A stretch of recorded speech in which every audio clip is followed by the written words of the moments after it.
주일 동안 잘하셨습니까? 네.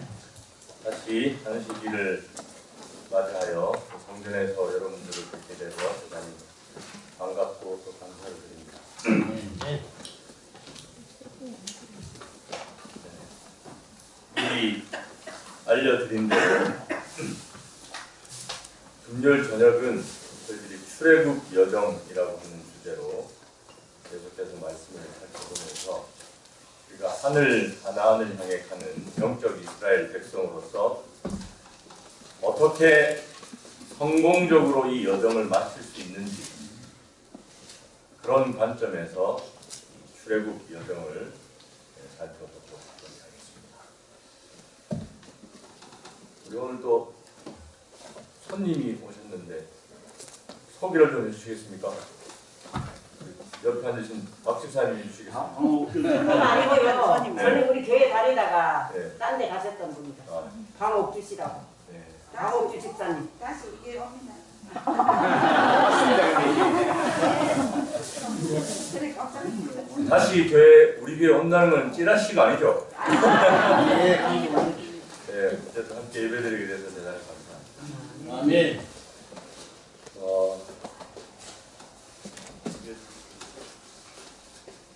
제가 부담스러우십니까? 이렇게 다들 뒤로 앉으셨습니까? 새해 들어서 우리는 학생들 자리라서 뛰어들어요. 학생들이 다 뒤에 앉았는데 새해 들어서 하나 룰을 정하겠습니다. 뒷자리는 혹시 모를 사람들을 위해서 좀 비워두시는 거예요. 아멘. 교회는 누가 언제 어떻게 올지 모르는데 나중에 들어왔는데 뒷자리 앉을 데가 없으면 앞으로 오기가 되게 힘듭니다. 그래서 뒷자리들은 약간만 좀 여유를 좀 주시고, 그리고 은혜는 하나님의 은혜가 90%는요 앞줄에만 내리거든요. 나머지 10%만 나누어 가져요. 그래서 하나님의 은혜를 많이 받으려면 앞줄에 오세요.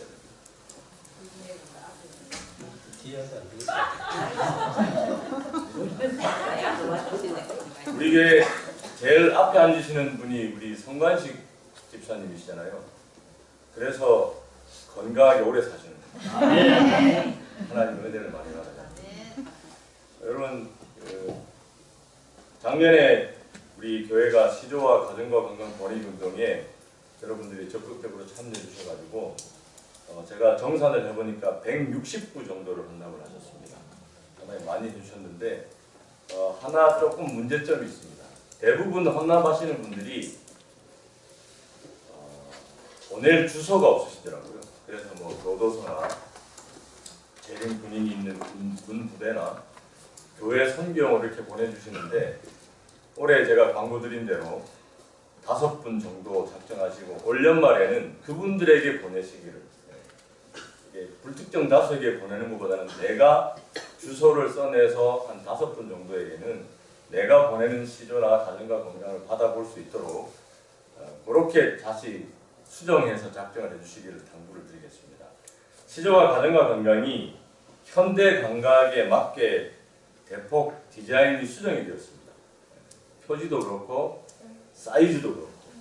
그래서 상당히 교회용으로 헌납하시는 분들 거나 한목에 교회로 오기 때문에 혹 주변에 도도자들이나 함께 말씀을 나누고 싶으신 분들은 교회 나갈 수 있는 책상에 항상 비치해 두겠습니다. 그래서 누구든지 가져가셔서 말씀을 나누는 일에 동참을 해주시길 부탁드리겠습니다. 서준아, 잠깐만 나와볼래?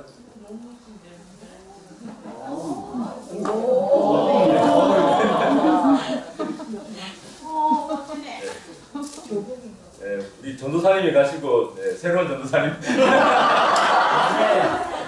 네, 우리 서준 군이 안식일 복장을 새로 준비를 했습니다. 아멘. 이러한 작은 변화들이 또 본인에게 큰 신앙적인 도움이 될 것 같아서 함께 좀 여러분 보시면 칭찬도 해주시고 격려도 해주시고 교회 든든한 일꾼이 될 수 있도록 차렷 경례.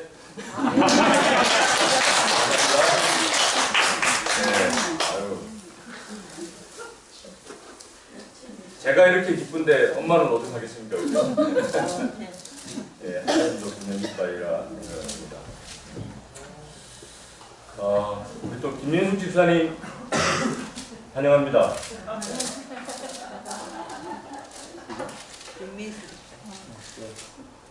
제가 목회 나와서 처음으로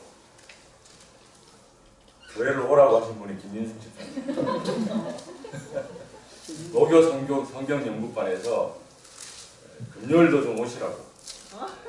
제가 목회 나와서 처음으로 누구에게. 왜냐하면 목사가 얘기하는 거는 말을 안 해도 다 그렇게 알아들으시는데 제가 올해 결심을 했잖아요. 뻔뻔해지기로. 그래서 오시면 더 좋을 것 같다 말씀드렸는데 이렇게 함께 예배드리기 위해서 대단히 감사합니다. 이런 작은 변화들이 모여서 홍해를 가르는 거거든요. 서준이가 양복을 맞추고 김윤숙 집사님이 금요일날 나오시고 그 다음에 임남동 집사님 앞자리로 앉으시고 이런 작은 변화들이 모여서 우리가 홍해 바다를 가를 수 있는 하나님의 역사를 이루는 큰 힘으로 증폭되리라 확신합니다. 네. 오늘 엑소더스 출애굽 여정의 말씀을 이제 함께 보시고 살펴보도록 하겠습니다. 출애굽기 1장 15절에서 22절까지 오늘 함께 살펴볼 본문의 주제고요. 출애굽기 1장 15절에서 22절까지의 말씀. 성경을 가지신 분들은 성경을 다 찾으시고 눈이 안 좋으신 분들만 앞에 화면을 보시고 본인의 성경을 보는 게 제일 좋습니다. 제가 읽겠습니다. 애굽 왕이 히브리 산파 십브라라 하는 자와 부하라 하는 자에게 일러 가로되 너희는 히브리 여인을 위하여 조산할 때에 살펴서 남자여든 죽이고 여자여든 그는 살게 두라. 그러나 산파들이 하나님을 두려워하여 애굽 왕의 명을 어기고 남자를 살린지라. 애굽 왕이 산파를 불러서 그들에게 이르되 너희가 어찌 이같이 하여 남자를 살렸느냐. 산파가 바로에게 대답하되 히브리 여인은 애굽 여인과 같지 아니하고 건강하여 산파가 그들에게 이르기 전에 해산하였더이다 하며 하나님이 그 산파들에게 은혜를 베푸시니라. 백성은 생육이 번성하고 심히 강대하며 산파는 하나님을 경외하였으므로 하나님이 그들의 집을 왕성케 하시니라. 그러므로 바로가 그 모든 신민에게 명하여 가로되 남자가 나거든 너희는 그를 하수에 던지고 여자여든 살리라 하였더라. 네, 오늘 말씀의 주제는 출애굽 그 시작부터 가로막힌 가로이 아니고 가로막힌 길입니다. 네, 가로막힌 길.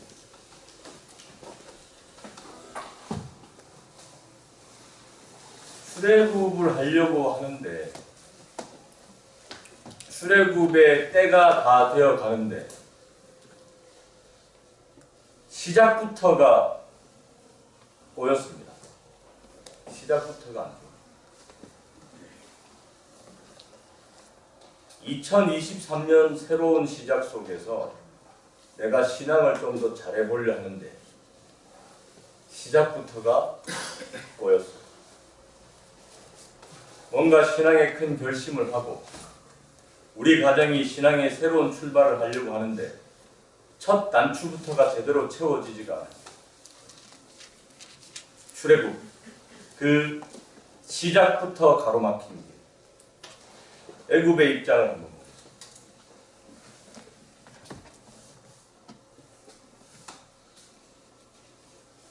지금 방금 읽었던 본문의 말씀에서의 심각성은 뭐죠? 그렇죠. 남자가 나거든 어떻게 알아? 다 죽이라. 그 산파들에게 그렇게 명령했는데 산파들이 잘 못했어요. 그래서 애굽 왕이 새로운 명령을 내리죠. 남자가 나가면 어떻게 하라? 하수에 던지라. 예배 시간에 벨소리가 들리면 당첨. 올해부터 벌금을 물릴 수 있어요. 여러분, 하수에 던진다는 말이 무슨 말이죠? 그렇죠? 여러분, 하수에 뭐 던져보셨습니까? 생물을?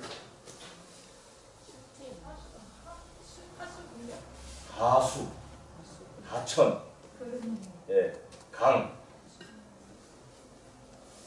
제가 살던 집에, 제가 어릴 때 살던 집에 겨울이 되면 항상 뭘 놔야 되냐면 쥐덫을 놔야 돼요. 쥐덫을 놔야 되는데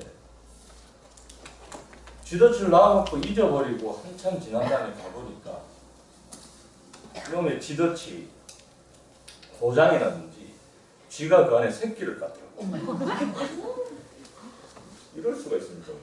쥐를 잡으려고 나왔는데 쥐가 새끼를 한 5마리쯤 깠는데 제가 그때 처음 봤어요.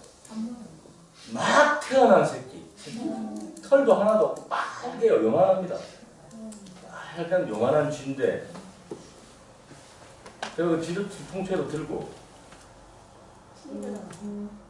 이걸 죽이려고 하니까 못 죽이겠더라고요. 요만한 쥐 새끼들 5마리를. 어떻게 처음에 고민하다가 제가 하수에다 던졌습니다.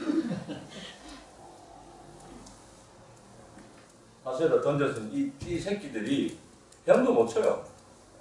좀 있으니까 하더니 물에 5마리가 또르륵 가라앉아 죽더라고. 하수에 던지라. 제가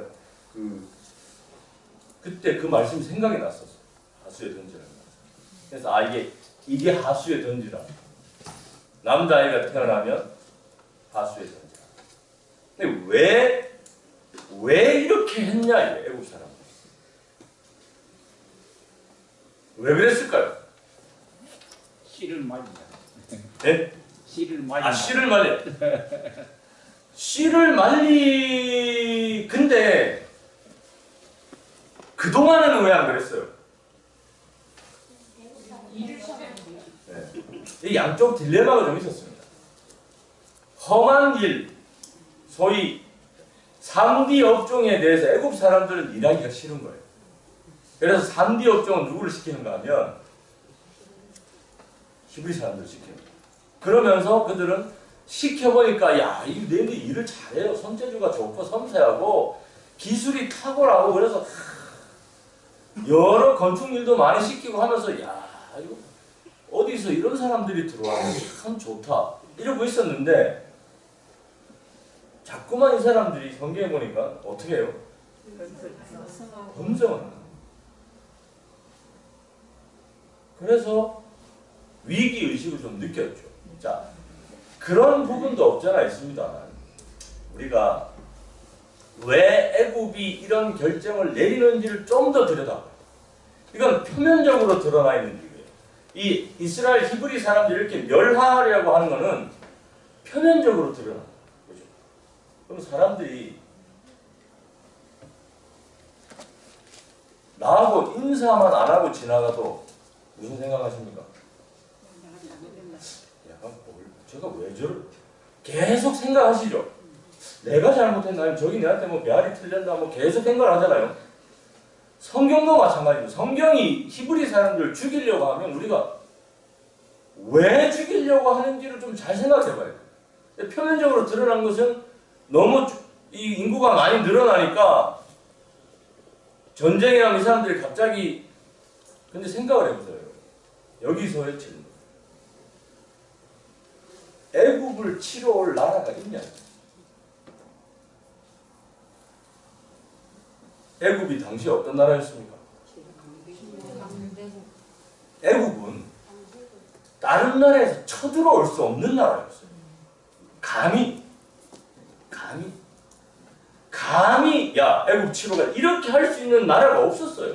애굽은 그냥 애굽 절대 권력. 애굽은 아무도 엄두도 치로가 전쟁을 일으키려고 생각도 안 하는 그런 나라였어요. 근데 애국 사람들이 전쟁이 나면 이 사람들이 이런 생각을 했다는 게 조금은 아이러니하고 우스운 일이에요. 그죠?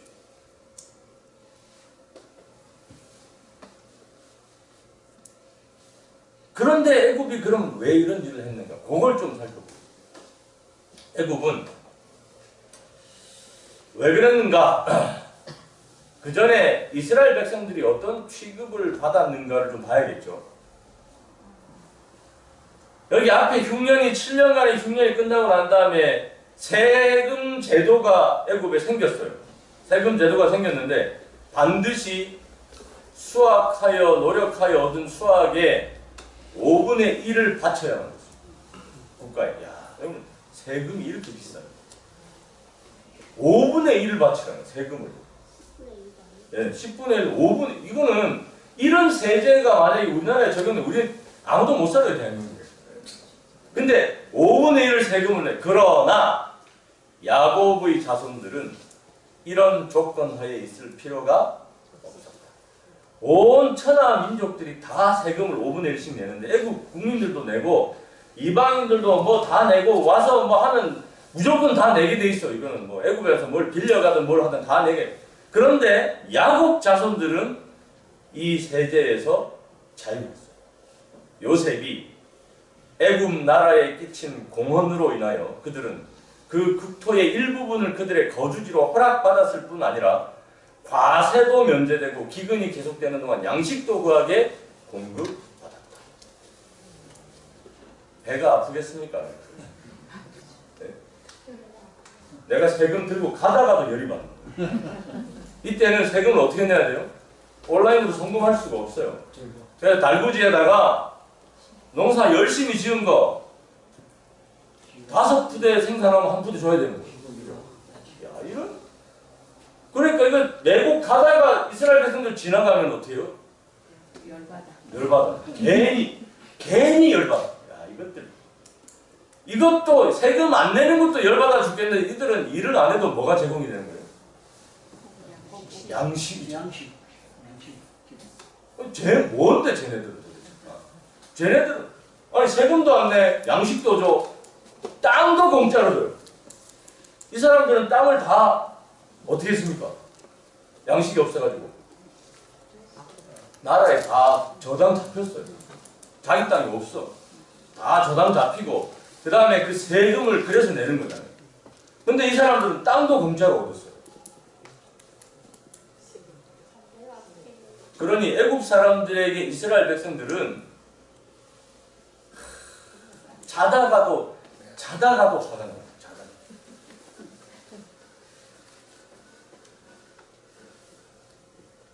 그래서 여기 제가 구조학 선지자에 보니까 이렇게 되어 있습니다. 왕은 다른 나라들이 기근으로 인하여 파멸되어 가고 있는 동안 애굽이 풍족함을 누릴 수 있는 것은 요셉이 섬기는 하나님의 은혜스러운 중재라는 사실을 공공연히 인정하였다. 누가요? 애굽 왕. 애굽 왕이 우리가 이렇게 잘 사는 이유는 누구 때문이다? 하나님 때문에. 입버릇처럼 공공연하게 대신들이 오면 야 우리가 이렇게 왜 이렇게 잘 사는 줄 알아? 다 요셉이 믿는 하나님 덕분이야. 이 얘기를 입버릇처럼 하는 거예요. 그건 맞지. 예? 그때는 맞았지. 그때는 맞죠. 그때는 맞지만 생각을 해보세요.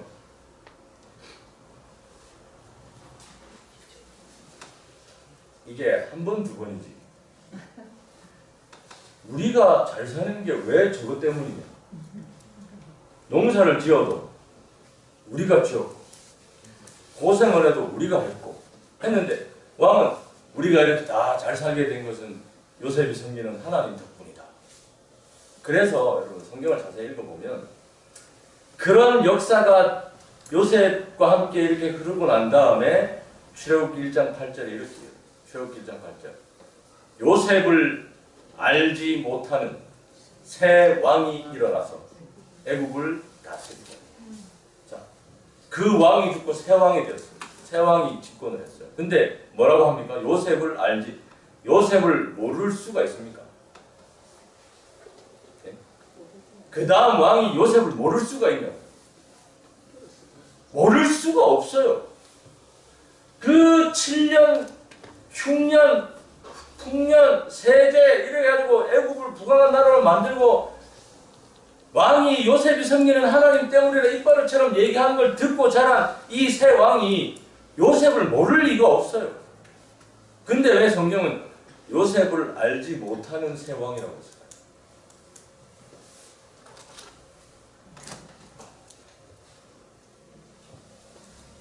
이게 이렇게 이런 뜻입니다. 요셉을 기억도 하기 싫은 세 왕이라. 생각도 하기 싫은. 요셉을 꿈에도 볼까 무서운 왕이 일어났어요. 요셉, 지긋지긋한 요셉 이게 어떤 요셉은 상징성이 이 이스라엘 민족 히브리 사람들 이 요셉을 알고 싶지도 않고 기억 속에서 지워버리고 싶은 그런 세 왕입니다.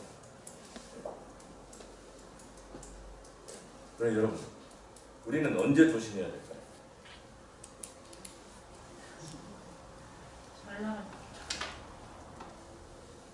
하나님 복을 많이 받았다고 고백할 때,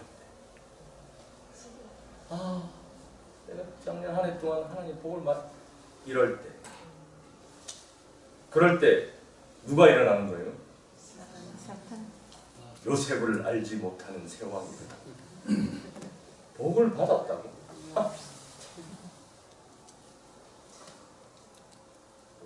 그러니까 이 하나님 안에서 잘 되는 꼴을 절대로 눈 뜨고 못 보는 세력이 있는 거예요. 우리가 잘 되면 이걸 도무지 어떻게 그런 왕이 일어나는 거예요. 그런 왕. 그래서 의도적으로 의식적으로 이스라엘 백성들의 기억 속에서 지워버리고 싶은. 그래서 부조와 선지자 이렇게 얘기합니다. 이 왕은 요셉이 나라를 위하여 세운 공을 전혀 모르지는 않았으나 가능한 한 그의 공적을 인정하지 않고 사람들의 기억 속에서 그것을 지워버리려고 애썼다. 그래서 요셉을 알지 못하는 새 왕이 일어났다. 이렇게 표현합니다. 야, 아니야. 요셉 때문에 잘 사는 거 아니고 애굽이 잘 사는 것은 애굽 때문이다. 그러니까 온 나라 사람들이 어떻게 했겠습니까? 당연히 여러분 옛날에 그 미국 대통령 누구였습니까? 트럼프 와가지고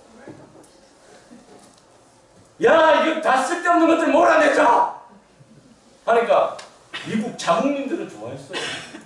그래 우리는 강한 아메리카를 꿈꾸는 사람들인데 이것들 때문에 우리가 애굽이 또 그래 애굽이 이 히브리 놈들 때문에 우리가 이걸 골치 아파 죽겠는데 왕이 이렇게 들고 일어나니까 온 나라 백성들이 그냥 환호하고 열정적으로 이 왕을 모셨죠. 그리고 난 다음에 그때쯤에 애굽 사람들도 알았습니다. 뭘 알았는가?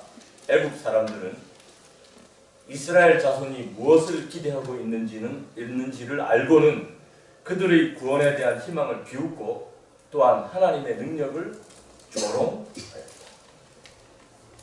이스라엘 백성들을 보니까 자기들이 출애굽한대. 뭐 구원자가 나타나서 자기들을 애굽에서 몰고 나가서 뭐 해방을 시켜준대. 애굽 사람들이 가만히 보니까 아니 쟤네들이 뭘 믿고 저런 소리를 도대체 자기들이 자기들의 신분을 자기들이 노예라는 걸 모르는가? 그래서 그들의 구원에 대한 희망을 비웃고 하나님의 능력을 줘. 그래 아침에 보면 일하러 가는 이스라엘 백성들 뒤통수에 이런 얘기를 했겠죠. 오늘은 하나님이 안 구원해 주시나? 하나님이 늦잠 주무시는가? 이런 얘기를 했다는 거예요. 너가 뭐 하나님이 구원해 주신다더니 하고 하나님을 조롱하고 비웃고 하는 시간들이 있어요. 심지어 그 시작을 바로는 그들의 하나님이 그들을 자기 손에서 구원하는 것을 보았으면 좋겠다고 빈정거렸다. 이스라엘 민족들을 볼 때마다 내가 평생에 죽기 전에 소원이 하나 있는데 너가 하나님이 너를 구원해 주시는 걸 내가 살아생전에 보는 거다. 이런 얘기예요. 애국왕. 야, 얼마나 모욕적인 얘기예요.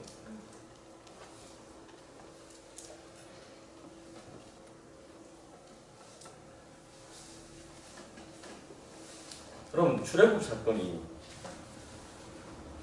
분명하게 전하는 기별이 있어요.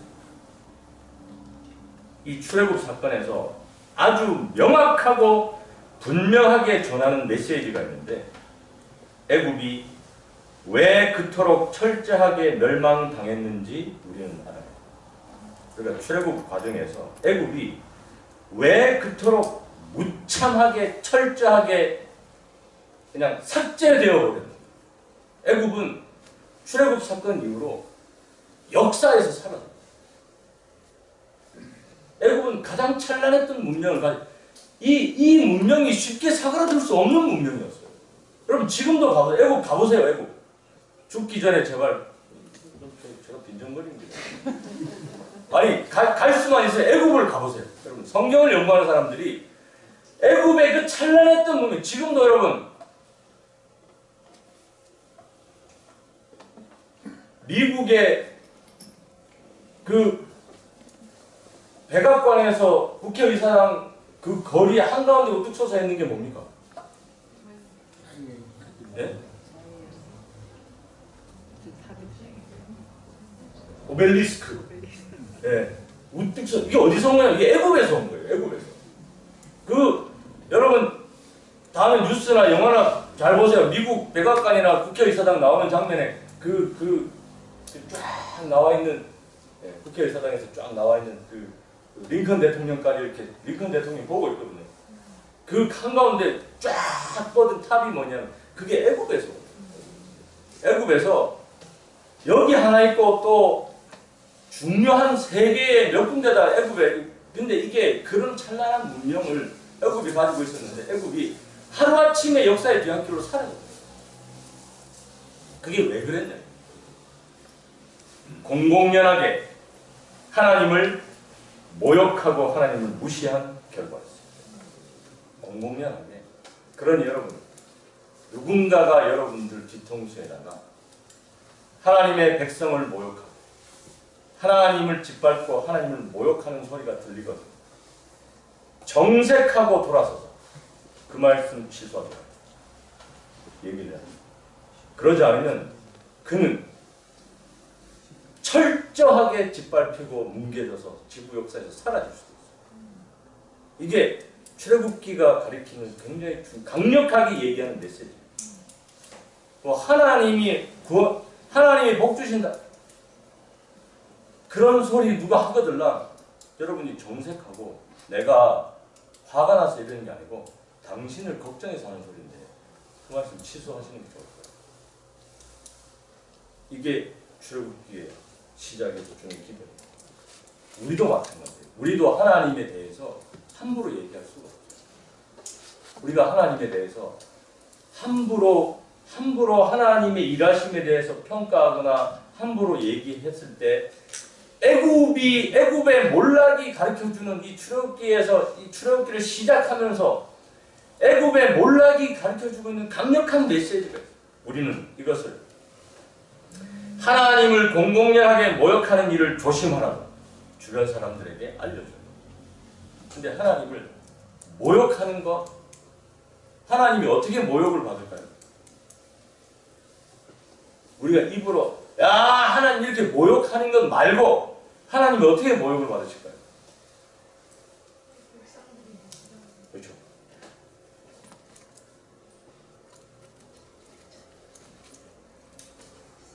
하나님이 우리의 가치의 우선순위에서 벗어났을 때 하나님은 모욕을 받으십니다. 하나님이 우리의 가치의 우선순위에서 벗어났을 때 하나님은 모욕을 당하십니다. 그러니까 우리가 하나님을 첫째로 모셔요. 하나님을 내 삶의 첫째로, 하나님을 우리 가정의 첫째로, 하나님을 내 모든 일의 첫째로 삼는 것. 그것이 무엇의 시작인가 하면 출애굽의 시작이었어요. 아멘. 이것이 무시될 때는 애굽의 몰락처럼 우리의 모든 성공을 기대할 수조차 없이 우리는 몰락하게 된다는 거죠. 이것이 출애굽 사건에서 아주 분명하게 전하는 기별이라는 사실을 우리가 기억했으면 좋겠습니다. 왜 이렇게 그래서 애굽은 이스라엘 백성들을 핍박하고 그 다음에 지구에서 없애버리려 하고 하나님을 모욕하고 조롱하고 그렇게 했던 거죠. 이스라엘 백성들을 향해서 애굽이. 왜 이런 일들이 생기는가 하면 그 모든 일을 뒤에서 조종하는 세력입니다. 사단은 이스라엘 백성 가운데 구원자가 나리라는 것을 알았습니다. 사단이 잘 알았어요. 사단이 이스라엘 백성 가운데 구원자가 나리라는 것을 알았기 때문에 왕으로 하여금 그들의 자녀들을 멸하도록 하여 하나님께서 계획하신 바를 좌절시키고자 하였다. 이 똑같은 역사가 여러분 어디에서 나옵니까? 성경. 있어. 아이들을 죽이는 베들레헴에서 헤롯이 2살 아래로 애들을 다 죽이라고 했죠. 이 모티브가 어디냐면 출애굽기예요. 이때부터 사단은 아예 구원자가 날 경우의 수를 아예 싹스를 잘라버리기 위해서 활동하고 노력했던 거예요. 절대로 구원자가 이스라엘 백성에서 날 수 없다. 그래서 아예 시작부터 지금 이스라엘 민족이 출애굽에서 나라를 세울 텐데 그 시작부터 내가 싹을 잘라버리겠다. 그래서 바로를 움직이고 그렇게 해서 이런 일들을 만들어버립니다. 우리가 여기까지만 성경을 보면 절망입니다. 사단? 우리가 어떻게 할 수도 없고 사단이 이렇게 강력하게 나오면 우리가 어떻게 하나? 우리가 이 땅에서 사는데 사단이 이렇게 발벗고 나서서 우리를 가로막으면 내가 어떻게 해야 되나? 근데 성경 이야기가 여기서 끝나는 게 아닌 게 참 다행이죠. 하나님의 입장을 한번 보겠습니다. 이런 사단의 입장에 대해서 하나님은 어떤 입장을 가지셨는가? 하나님 성경에 보니까 하나님이 누구를 사용하세요? 히브리 산파들을 사용해요. 히브리 산파들에게 사단은 바로를 이용해서 죽이라 명령했는데 산파들은 감히 히브리 사람의 어린아이들을 죽이려 하지 않고 저희 왕의 명령에 복종하지 않았으므로 여호와께서 그들을 번영하게 하셨다. 산파들을 복주시고 산파들을 사용하셔서 하나님 그 일을 막으셨어요. 그 다음에 하나님은 차질 없이 그 계획을 진행시키셨어요. 이 가혹한 명령이 한창 세력을 떨치고 있을 때에 모세가 출생하였다. 이 가혹한 명령이 한창 세력을 떨치고 있을 때 모세가 출생했어요. 우리가 성경을 읽다 보면 와, 그럼 이때 죽은 아이들 이런 명령 때문에 죽었던 아이들에 대해서 야, 하나님 이런 걸 왜 허락하시고 하나님은 너무 이런 꼭 이렇게 갈 때까지 가야 되는가 이런 생각을 하게 되잖아요. 그런데 성경을 좀 더 자세히 읽어보면 보십시오. 성경이 거듭거듭 강조해서 뭘 얘기하고 있는가 하면 그러나 학대를 받을수록 더욱 번식하고 창성했어요. 무슨 얘기입니까? 죽은 아이가 없다는 거예요. 학대를 받을수록 더욱 번식하고 그 다음에 그걸 한 번 더 얘기합니다. 20절에 하나님이 그 산파들에게 은혜를 부시라 백성은 생육이 번성하고 심히 강대했다. 이게 성경이 기록이 말하는 하나님의 위대함. 하나님은 결코 사단의 활동을 그냥 좌시하는 분이 아니다.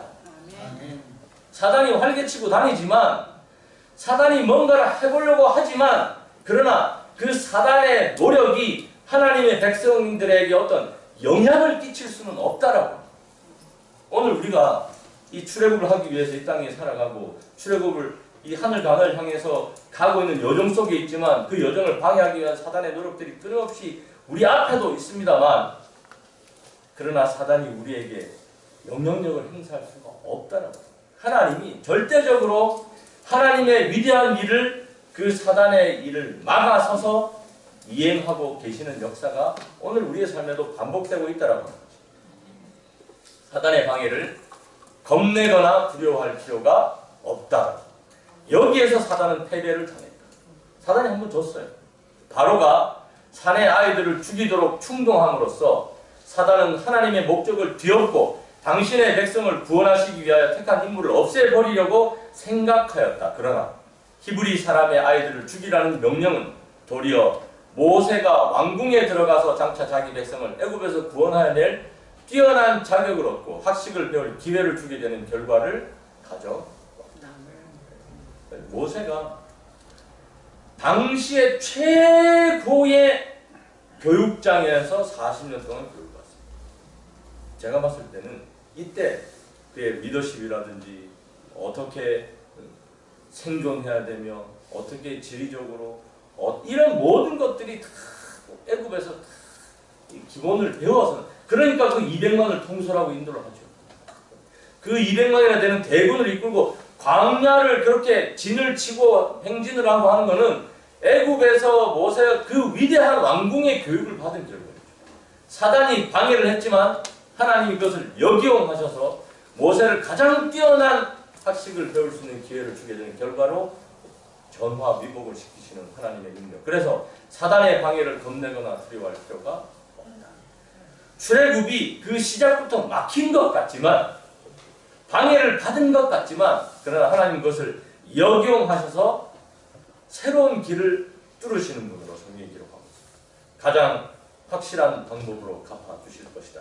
하나님께서 압박당하는 당신의 백성의 기도를 응답하실 때가 다가왔다. 애굽인들이 멸시하는 히브리인들의 하나님이 과연 모든 신 위에 뛰어나신 하나님이 되신 것을 승인할 수밖에 없는 크신 능력을 나타내심으로써 당신의 백성을 애굽에서 이끌어내실 시간이 온 것이다. 하나님은 조용히 애굽에서 이스라엘 백성들을 이끌어내실 마음이 조금도 없었습니다. 어떻게 하셨는가 하면 모든 애굽 사람들, 모든 신 위에 가장 뛰어나신 신이 하나님이라고 고백할 수밖에 없는 그런 위대한 일을 애굽에 행하시고 이스라엘 백성들을 데려나오려 하셨어요. 왜 그런지 아시죠? 이스라엘 백성들은 애굽 사람들이 하나님에 대한 그 불경한 자세. 그래서 우리가 출애굽 읽어보면 바로가 왜 그렇게 열장이 내리는데도 불구하고 마음을 강팍해 했다 하는 얘기하냐면 그는 자존심이 상해서 견딜 수가 없었어요. 자기들이 무시하고 조롱하고 멸시했던 그 히브리 노예들의 하나님의 그게 위대한 능력이라고 인정하고 싶지 않았거든요. 야, 우리도 할 수 있어. 우리도. 야, 뭐 강이 피가 우리도 할 수 있어. 야, 해봐. 봐, 우리도 할 수 있어. 별거 아니야. 계속 그런 입장이었어. 바로는. 그렇기 때문에 가장 확실한 방법으로 그 서름과 한을 하나님께서 갚아주시고 이스라엘 백성들을 애굽에서 가장 영광스럽게. 그래서 여러분 성경 읽어보면 이해가 안 되는, 제가 성경을 보면서 이해가 안 되는 부분이 있어요. 나가는데 애굽 사람들이 금덩이도 주고 노잣돈도 챙겨주고 왜 주는지 잘 모르겠어요. 그죠? 막 저 바리바리 싸서 줍니다. 간다고 하니까 아이고 뭐 더 줄 거 없나? 집에서 바리바리 싸들고 와서 이스라엘 백성들을 줘서 내보내줘. 왜 그런가 하면 그들이 고백할 수밖에 없어요. 이들이 섬기는 하나님의 위대함, 그것을 경험하고 났더니 그 하나님의 백성이라는 소리 자체가 그냥 경배의 대상이 되어서 우리가 섬기는 잡신들보다 이 사람들이 훨씬 나은 것 같아요. 그런 위대한 하나님의 역사는 하나님이 행하시는 영역이기 때문에 오늘 우리가 믿어야 될 것은, 그렇죠? 아까 제가 강조해드린 대로 하나님만 바라고 믿는 자세가 우리에게 필요합니다. 하나님은 이런 위대한, 그 시작을 여신 하나님은 이런 위대한 능력의 하나님이시기 때문에 오늘 그래서 우리 이 연초에 내 계획에, 우리 가정에, 이 교회에 우리의 최고의 우선순위는 하나님이어야 돼요. 그 하나님에 대한 절대적 신뢰가 우리 출애굽 여정의 첫 출발점이 되어야 한다는 새로운 이 안식일 시간 속에서 이 각오와 결심을 새롭게 다짐으로 위대한 출애굽의 역사가 내 삶에도 한번 다시 재현될 수 있는 그런 한 해가 되기를 간절히 바라겠습니다. 말씀 생각하시면서 414장 하겠습니다. 설명 후에 목사님 기도로 마치겠습니다.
하늘에 계신 감사하신 저희들의 아버지, 저희를 이 땅에서 출애굽시켜서 하늘 가나안으로 데려가시고자 하는 그 강한 열정과 열망과 사랑을 인하여 감사드리옵니다. 오늘 우리가 출애굽 여정을 살펴보면서 아무리 위대하고 힘있는 왕국이라 할지라도 그것을 하나님의 백성들의 길을 가로막는 일이라면, 나라를 몰락시켜서라도 하나님께서 그 뜻을 이행하시고 바다가 그 앞길을 가로막는다면 바다를 갈라서라도 길을 내시는 그 위대하신 하나님의 능력을 저희들 다시 한번 믿고 의지하려 합니다.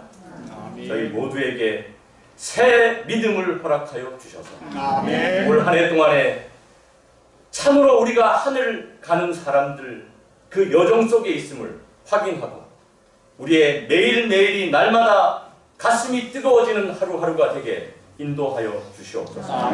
이 땅을 벗어나서 주님 하늘 가나안에 가고 싶습니다. 저희 모두를 붙잡아 주시고 붙들어 주셔서 한 사람도 나보자가 생기지 않도록 하시고 우리의 삶에 언제나 매일매일 주님만이, 하나님만이 가장 우선순위가 되도록 저희를 도와주시옵소서. 이 거룩한 안식의 시간 속에 다시 한번 저희를 만나주시고 저희를 변화시켜 주시고 주님 하늘의 크신 복을 마음껏 허락하여 주셔서 이전에 한 번도 경험해보지 못한 복된 안식일 되게 인도하여 주시옵소서. 돌아가는 모든 발걸음들을 주님의 강한 천사로 지켜 보호하여 주시옵기를 예수님 이름으로 기도드리옵나이다. 아멘.